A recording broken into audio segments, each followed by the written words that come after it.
दोस्तों, क्या सच में अगर आप कार के पिछले शीशे पर एक आलू को काट कर शीशे को साफ करेंगे तो शीशा बिल्कुल साफ हो जाएगा। लेकिन इस लड़के को वीडियो पर यकीन नहीं होता है और यह भी अपनी कार के पीछे एक टेप के टुकड़े को बीच में लगा देता है, फिर एक आलू को काट कर शीशे पर लगाने लग जाता है। लेकिन दोस्तों, क्या कार का शीशा बिल्कुल ही साफ हो जाएगा या फिर नहीं?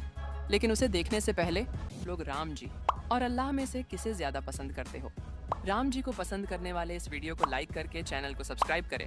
और अगर आप वीडियो को लाइक कर चैनल सब्सक्राइब करके रिमिक्स पर क्लिक करके यूज दिस साउंड पर क्लिक करोगे तो ऐसा मैजिक होगा।